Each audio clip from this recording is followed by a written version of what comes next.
Bon matin tout le monde. On va ralentir. Regardez ça, comment il fait beau. On est le 15 mai aujourd'hui. On est à Mer Bleue en Outaouais, un lac incroyable pour plein d'espèces, mais particulièrement pour la truite grise. Et la truite grise, j'en ai jamais capturé. J'ai essayé à plusieurs reprises, mais j'ai jamais réussi à en prendre une. Donc, ça va être une bonne mission, essayer de capturer de la truite grise à la traîne, à la jig, on verra bien. Je suis accompagné de Nicolas derrière la caméra. Nicolas, c'est un bon ami de pêche, il va m'aider avec la caméra pour la saison cette année, alors on va avoir bien du plaisir. Donc, je pars le moteur, on s'en va au fond du lac et on commence. Bon visionnement tout le monde.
Check ça, ça en a une grise.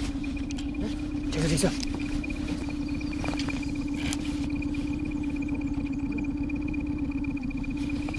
Ouf!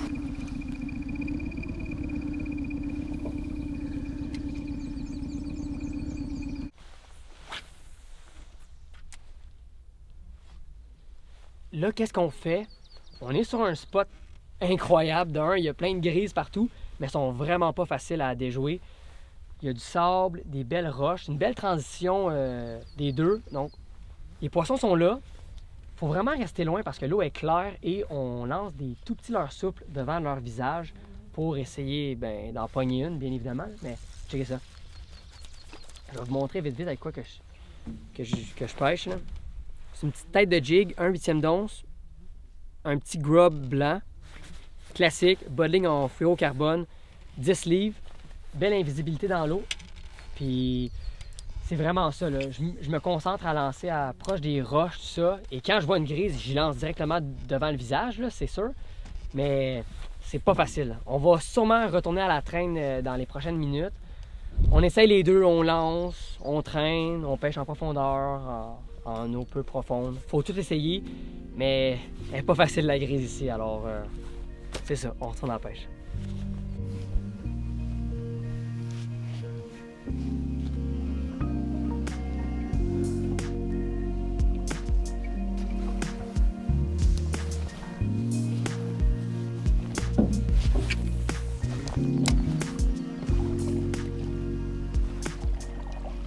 J'ai changé de technique là, j'ai passé à la traîne parce que c'est une meilleure façon de couvrir du terrain.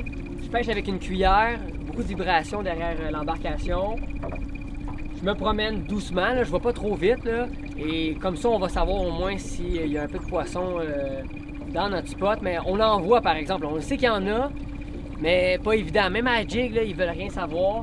Alors on essaie de toutes les façons possibles d'empoigner, mais au moins, tu sais, la météo est là, belle journée, on en profite et on se souhaite pogner un poisson.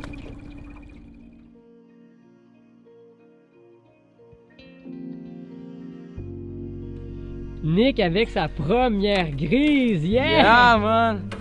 Super belle, à la jig ça? À la jig, super belle grise, elle m'a attaqué direct, bien content. Ouais, cool, tiens, on va remettre ça dans le filet, faire une petite photo, puis on la remet à l'eau, là. Yes! Oh yes!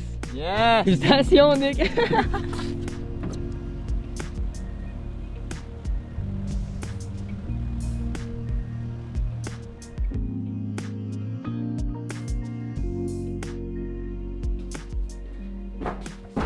Hey!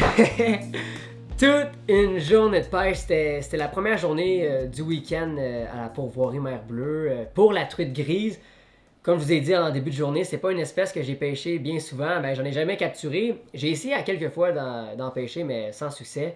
Et puis là, aujourd'hui, le but, c'était empoigner, aller découvrir un peu le lac, tout ça. Et on a été impressionnés, le Nick puis moi, on l'a vu, là, des poissons là, de toutes les grosseurs, des belles truites grises en eau peu profonde se promener. On les voyait là, sur les plages de sable dans 3-4 pieds d'eau.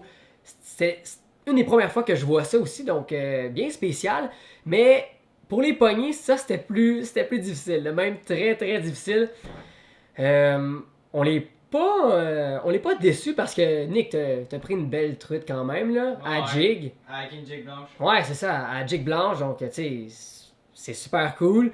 Mais pour toutes les heures qu'on a mis aujourd'hui et les leurres et techniques qu'on a essayé là, c'est rough parce qu'on a vu beaucoup de poissons. Le poisson, tu sais, il est là, il est devant nous, on lance des leurres, il s'en va. On a pêché à la traîne, à la jig, avec des cuillères, des crankbaits, tous les genres de poissons nageurs. Je vous dis, on a vraiment essayé plein d'affaires.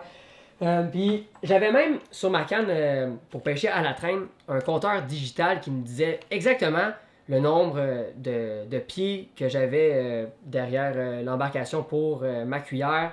On a essayé des distances différentes, tout ça. Mais même ça, on n'a pas eu une touche à la traîne. On n'a même pas rien vu en termes d'activité. Et au lancer léger, comme Nick, moi aussi je pêchais avec une petite jig blanche, mais rien pris. Donc on se reprend demain, c'est sûr. Demain on se lève tôt. C'est notre dernière journée. On se croise les doigts, mais là au moins on connaît les spots. Là. Donc on retourne demain matin, puis comme je vous dis, on va essayer d'aller pogner d'autres grises.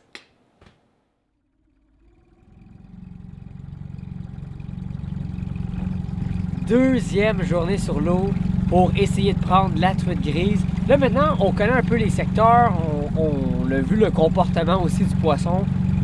On va changer de tactique, on va même essayer de pêcher à l'aide du drop shot, des choses comme ça. On va peut-être encore faire de la traîne, mais je pense qu'on va vraiment pêcher au lancer. On va aller faire ça et en espérant prendre du poisson.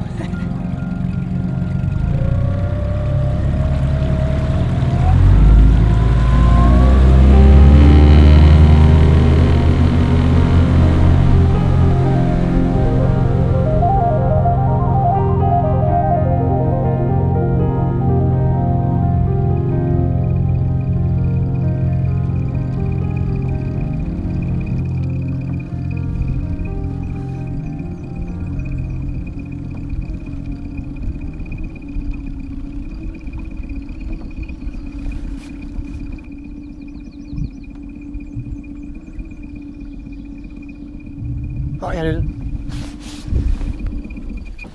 Il y en a une. Tu mets ça.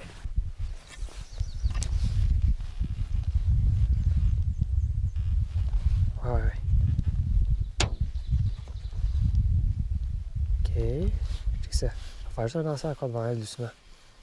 Ouais, c'est clairement une grise.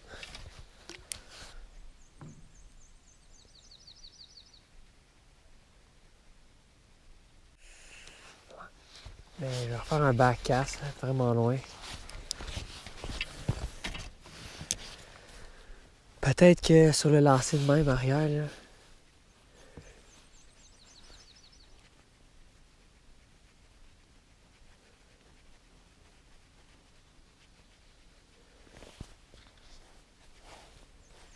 Oh! Je l'ai! Oh yeah! Je l'ai!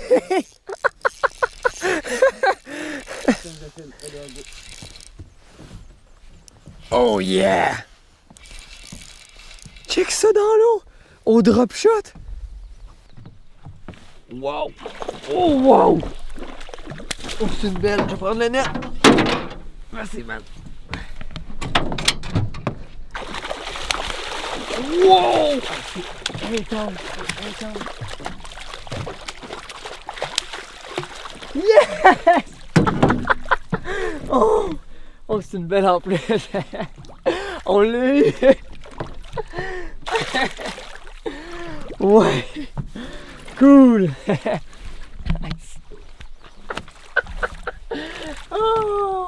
l'a eu! Oh my god! Ça, c'est satisfaisant, là. Une belle grise. Au drop shot, on s'est rendu compte que les truites grises se promènent là, sur les flats de sable comme ça, puis on n'avait aucune idée comment les capturer à la jig. J'ai changé pour un drop shot avec un petit insecte souple. Je l'ai mis sur une toute petite présentation, là. Et wow, quel beau poisson! Oh, wow. Comme ça, là. La truite, elle bouge beaucoup. On va prendre notre temps. Ici.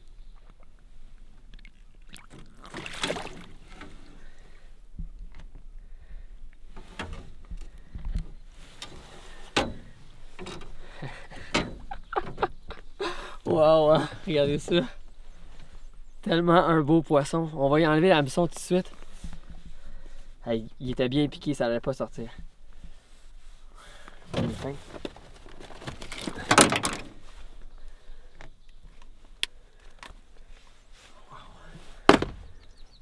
Incroyable comme poisson. Je vais remettre vite dans le filet. On va enlever ça. Yeah! Incroyable! Je vous le dis là, je capote. On va retourner vite là, longer les bords, tout ça là, puis on va aller retrouver la truite grise.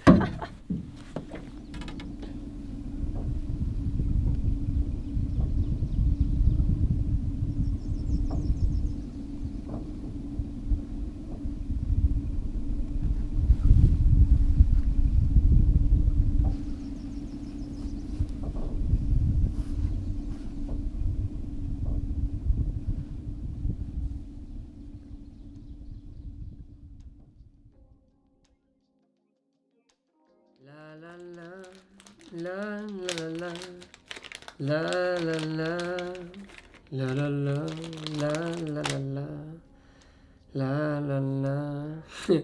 On est de retour à la maison et avec vous, je voulais parler un peu de comment s'est déroulé le week-end de pêche parce que je pense qu'il y a pas mal de choses à dire et en même temps, je vais vous parler de l'heure, technique, équipement, tout ce que j'ai utilisé pour me débrouiller pendant le week-end. On va commencer ça avec la première journée. Nicolas et moi, on arrive sur le lac en chaloupe, conditions parfaites. On prend mon téléphone, on ouvre Google Maps et on regarde avec la vue satellite si on peut voir là, des places intéressantes. Puis on voit qu'il y a beaucoup d'îles au fond du lac. On se dirige là-bas, on commence à pêcher à la traîne avec des poissons nageurs, des cuillères, dans 15, 20, 30 pieds d'eau. Doucement, on se promène. Puis on voit qu'il n'y a pas vraiment d'action, on voit rien, il n'y a pas de touche. Puis on pêche avec nos cannes à l'arrière du bateau là, pendant que le moteur roule. Il n'y a rien qui se passe. On change de tactique, on décide d'aller pêcher en eau peu profonde parce qu'à ce temps-ci de l'année, au printemps, c'est tout le temps un bon temps pour aller pêcher en eau peu profonde pour la truite grise parce que les endroits qui vont avoir du sable, c'est un endroit excellent qui dégage beaucoup de chaleur. Donc là, on se dit, il y a peut-être du poisson là. On prend la chaloupe, on se dirige vers une pointe d'île avec des belles plages de sable. On arrive, l'eau est très très claire, donc on voit vraiment tout. Puis on a aussi nos lunettes de soleil, on voit encore mieux. Là, quand on check, on commence à voir du poisson, mais on ne sait pas si c'est des truites grises. Donc là, quand on approche, on confirme, c'est des truites grises. Et là, on avait des jigs comme ça sur des têtes plombées. On lance ça de plein de manières, on jig, on ramène. Les truites grises ne voulaient rien savoir. Et en plus, il fallait quand même rester loin des truites parce que l'eau est tellement claire qu'on ne voulait pas donner une ombrage dans l'eau ou faire du bruit. Il fallait faire des longs lancers, tout ça. Mais les truites étaient vraiment timides, là, super effrayées, ne voulaient rien savoir. On a mis la jig de côté. On a continué à se promener sur les bords, tout ça, mais on essayait de pêcher avec des jigs parce que moi, dans ma tête, quand je pense à la truite grise, là, c'est des leurres comme ça avec des têtes plombées là, qu'on va pêcher. Puis c'est des gros poissons là, qu'on voyait. Donc là, j'avais aucune idée là, qu'il fallait peut-être rapetisser nos leurres à ce moment-là. On continue à pêcher au courant de la journée, à la traîne, au lancer, on essaye toutes les affaires. On pêche sur des pointes de roche, des choses comme ça. À la fin de la journée, Nick prend une belle grise avec une jig sur un plateau rocheux. Puis là, on se dit, ah ben cool, tu sais, peut-être que le lendemain, on va réussir à se débrouiller avec ça. Mais là, le soir, je pense, puis là, je me dis, peut-être que je devrais utiliser de quoi de plus petit. Je fouille dans mes coffres à pêche, puis là, je trouve un petit insecte souple. J'en avais 3 à 4 comme ça qui traînaient. Puis là, je dis, c'est peut-être ça que je devrais utiliser sur un montage drop shot.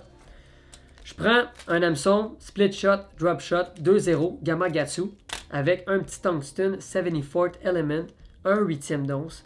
Je fais le montage drop shot, je mets ça au bout. Là, je dis demain matin, c'est ça que je lance. Et j'avais amené en plus ma canne drop shot, Fate V3, Creed GT 2000, avec un fil tressé 15 livres, avec un bowling en fluorocarbone 10 livres. Et j'avais 6 pieds de fluorocarbone parce que l'eau est tellement claire, je voulais avoir la présentation la plus belle possible. Le lendemain, on se dirige au même spot qu'on a vu les truites grises. Puis vous l'avez vu avec les images. Ça n'a pas pris bien de temps, peut-être 20-30 minutes. Je vois la truite. Là, je me dis, c'est là que ça se passe. Je fais mon lancer. Je me croise les doigts. C'était malade. J'y pense encore, là. C'était trippant. Et au courant de la journée par la suite, ça a été très difficile. Là. On n'a pas eu de touche. On a vu des grises, mais ils ne voulaient rien savoir. Ça a été un week-end de pêche très, très demandant. Mais juste avant la fin de la journée, les caméras étaient fermées, tout ça. J'ai pris une truite grise. Vous allez voir une photo à l'instant à la jig avec le NXS Mega Grub 5 pouces. Tête plombée 3/8 d'once. Quelque chose de simple. Et c'est ça. Donc, ça a pas mal conclu le week-end de pêche. La truite grise, là, c'est vraiment un poisson que je veux découvrir encore plus, soit cet été ou printemps prochain. Si vous avez aimé ça, là, dans les commentaires plus bas, laissez-moi savoir parce que moi, j'ai vraiment aimé l'expérience. Et ça a vraiment été un week-end de pêche très demandant mentalement pour tout le temps là, changer, penser, là, s'adapter dans différentes situations, mais physiquement aussi parce que c'était tôt le matin, tard le soir, on se lève, on lance, on rembarque dans la chaloupe, on part, on bouge tout le temps. C'était jamais là, c'est la petite pêche tranquille. Il fallait tout le temps là, donner notre 100%, mais on a réussi à faire des belles images. Je suis vraiment content. Alors, c'est pas mal ça qui conclut la vidéo. J'espère que vous l'avez bien aimé. Si oui, un petit j'aime, c'est tout le temps cool. Et on se revoit très bientôt sur un autre épisode de Raymond vs Bass. À la prochaine tout le monde.